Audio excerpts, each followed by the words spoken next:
সৎ কাজের আদেশ করলে তো আল্লাহর কথা মানুষকে গিয়ে বলতে হবে নাকি? আওয়ামী লীগ সরকার বলতে দিছিল? আপনি যে নিষেধ করবেন, নিষেধটা বললেও বলতো যে সরকারের বিরুদ্ধে কথা বলছে, কোনো ধরনের কথা বলার সুযোগ ছিল না। আওয়ামী লীগ সরকার যত অপরাধ করেছে সব অপরাধ আপনাদের সামনে এখন বর্ণনা করা সম্ভব নয়। শুধু ইসলামের বিরুদ্ধে তাদের অবস্থানটা কি ছিল দুই একটি পয়েন্ট আপনাদেরকে একটু বলি। আওয়ামী লীগ সরকার প্রতিষ্ঠিত হয়েছিল 1949 সালে প্রায়। তখন থেকে নিয়ে ধর্মের বিরুদ্ধে, ইসলামের বিরুদ্ধে তাদের অবস্থানটা কি ছিল বর্তমান জেনারেশনকে একটু জানা দরকার। 1 নম্বর পয়েন্ট, তাদের প্রথম নাম ছিল আওয়ামী মুসলিম লীগ। 1954 সালে নির্বাচনের বিজয়ের পর 1955 সালের 21 থেকে 23 অক্টোবরের মধ্যে এই আওয়ামী মুসলিম লীগের মুসলিম শব্দটা কেটে দেওয়া হয়েছিল। তার কারণ হচ্ছে যেটা ইসলাম প্রিয় শব্দ। কথা কি বুঝতে পেরেছেন? এই মুসলিমকে কেটে দিয়ে নাম রাখা হয়েছিল আওয়ামী লীগ। খুব একটা ভালো কাজ করেছে, তাই না? আপনাদের মনে আঘাত লাগছে না, লাগে না? আচ্ছা, 2 নাম্বার, 1955 সনের 17 ফেব্রুয়ারি যুক্ত ফ্রন্ট পার্লামেন্টারি পার্টির সভায় যখন শেরে বাংলা একে ফজলুল হক কোরআন পাঠ করতে শুরু করলেন, তখন বরিশালের ফরমুজ্জল হক তিনি বাধা দিলেন যে না, কোরআন পাঠ করা চলবে না। একটু জোরে বলবেন না নাউযুবিল্লাহ? এই নাস্তিকের সাথে সাথে আরও সব তাল মিলালো, শেরে বাংলা ফজলুল হককে কোরআন পাঠ করতে দেওয়া হয় নাই। বর্তমান জেনারেশন জানে না, এটা ছিল আবু জেহেলের চরিত্র।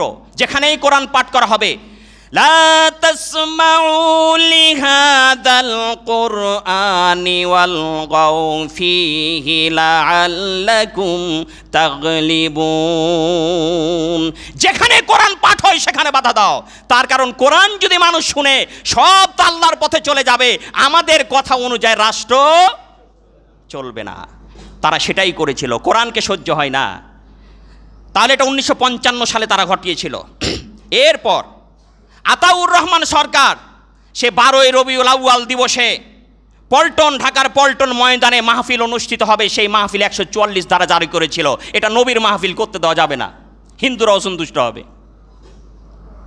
দাঁড়ান একটু শুনেন, আজকে 2-4 মিনিট লাগলেও অস্থির হবেন না, একটু বলি, দাঁড়ান। অনেকদিন পরে স্বাধীনতা পেয়েছি তো একটু বলার সুযোগ দেন। সুযোগ দিবেন না? একটু কান পেতে শুনেন, দরকার আছে জনতা। এরপর হুসেন শহীদ সোহরাওয়ার্দীর নাম আপনারা শুনেছেন। এই হুসেন শহীদ সোহরাওয়ার্দীর নামটাতে শহীদ লাগানো হয়েছে। এখন তো হিন্দু নামও শহীদ লাগানো হয়। শহীদ হয় এত সহজ জিনিস না। শহীদ তাকেই বলা হয় আল্লাহর কোরআনকে প্রতিষ্ঠিত করার জন্য যারা পৃথিবীতে জীবন দেয় তারা হচ্ছে শহীদ। আর আপনি যাত্রার পিঠে হিন্দুর পিছনে শহীদ লাগিয়ে দিচ্ছেন, মনে হচ্ছে শহীদ একটা মাখনের টুকরা মুখে ঢুকাইয়ে দিলেন। এতই সহজ। এই শহীদ সোহরাওয়ার্দী কত বড় বেয়াদবি করেছিল জানেন? হুসেন শহীদ সোহরাওয়ার্দী পাকিস্তানে ইসলামী শাসনতন্ত্রের বিরুদ্ধে জাতীয় পরিষদে বক্তব্য দিয়েছিল। যেমন এখনইভাবে বাংলাদেশ জামাত ইসলামী সহ বাংলাদেশে যত ইসলামী দল আছে সেই সমস্ত দলগুলি আওয়ামী লীগের সবচেয়ে ছিল বড় দুশ্মন। নাস্তিকদের নিয়ে এসে আলোচনা চালায়, বামপন্থীদের নিয়ে হাসানুল হক ইনো আর রাশেদ খান মিনন, এরা তাদের ছিল বগল ভর্তি পকেট ভর্তি ভালোবাসার মানুষ। আর আল্লামা দেলোয়ার হোসেন সাইদির মতন ব্যক্তিত্ব, ইন্টারন্যাশনাল ব্যক্তিত্ব, শুধু ইন্টারন্যাশনাল নয়, বিশ্বাস করে আল্লাহর কাছে সুপ্রিয় ব্যক্তি, তার বিরুদ্ধে অবস্থান নিয়ে 12 বছর ধরে তাকে জেল খাটিয়ে ইনজেকশন পুশ করে তাকে হত্যা করা হয়েছে, শহীদ করা হয়েছে। এই হচ্ছে আওয়ামী লীগের চরিত্র। সম্মানিত হাজরিন, এরপর 1972 সনে ঢাকা বিশ্ববিদ্যালয়ের মনোগ্রাম বুঝেন তো? এই যে পুলিশের গায়ে এখানে একটা লোগো থাকে না, লোগোর মধ্যে কিছু লেখা থাকে, টাকার মনোগ্রাম টাকার পিছন দিকে থাকে। এরকম মনোগ্রামের মধ্যে লেখা ছিল যে রব্বি জিদনি ইলমা। এটা আপনারা জানেন, এটা কোরআনের আয়াতের অংশ। রব্বি জিদনি ইলমা, হে আল্লাহ তুমি আমার জ্ঞান বৃদ্ধি করে দাও। এইটা ঢাকা বিশ্ববিদ্যালয়ের মনোগ্রামে লেখা ছিল। এই নাস্তিকদের আওয়ামী লীগের সহ্য হয় নাই, এই লেখাটাকে সেখান থেকে তারা মুছে ফেলে দিয়েছিল 1972 সনে। বর্তমান জেনারেশন জানা দরকার আছে কার পিছনে তোমরা দৌড়াচ্ছিল। আমাদেরকে বলার তো সুযোগ দেওয়া হয় নাই। ইতিহাস সাক্ষী আমি তৈরি করে নিয়ে দেখে নিও। এরপর সলিমুল্লাহ মুসলিম হল ঢাকা ফজলুল হক মুসলিম হল, এই সমস্ত হলগুলি থেকে মুসলিম শব্দ কেটে দিয়ে শুধুমাত্র সলিমুল্লাহ হল রাখা হয়েছিল, ফজলুল হক হল রাখা হয়েছিল। মুসলিম শব্দ তাদের সহ্য হয় না, সহ্য হয় না। এরপর কবি কাজী নজরুল ইসলাম কলেজের নাম মুছে দিয়ে ইসলাম শব্দ কেটে দিয়ে শুধু কবি নজরুল কলেজ রাখা হয়েছিল। ইসলাম যেহেতু তাদের বরদাস্ত হয় না, ইসলাম বরদাস্ত হয় না, আল্লাহকেও তোমাদের বরদাস্ত হবে না, এটাই স্বাভাবিক। এরপর 1996 সালে যখন তারা ক্ষমতায় আসলো, স্বাধীনতার পর, এই চলে যাওয়ার শেখ মুজিব মরে যাওয়ার পর, তখন তারা এসে মুসলমানদের দাড়ি টুপিকে এমনভাবে বেইজ্জত করেছিল যে তারা কার্টুন ছাপিয়েছিল মুসলমানদেরকে, ইসলামী দলদেরকে অবহেলা করার জন্য কুকুরের মাথায় টুপি বসিয়ে দিয়ে। ভুলে গেছেন অনেকেই। এরপর আল্লামা আজিজুল হক রহমাতুল্লাহ আলাই, যিনি বাংলাদেশে বুখারী শরীফের অনুবাদ করেছিলেন, যেমন তেমন বিষয় নয়, সে আল্লামা আজিজুল হক রহমাতুল্লাহ আলাইকে বন্দি করে রাখা হয়েছিল। 1 মাস ধরে তাকে উজুর পানি পর্যন্ত দেওয়া হয় নাই, এই আওয়ামী লীগ সরকার করেছে। তারপর অসংখ্য মাদ্রাসাকে বন্ধ করে দিয়েছিল। এরপর দেখেন 2009 সালে আওয়ামী লীগের প্রেসিডিয়াম সদস্য সে সৈয়দ আশরাফ কি বলেছিল, আমি হিন্দুও নই মুসলমানও নই। ওদের ধারা ঠিকই আছে তো প্রথম থেকে। এরপর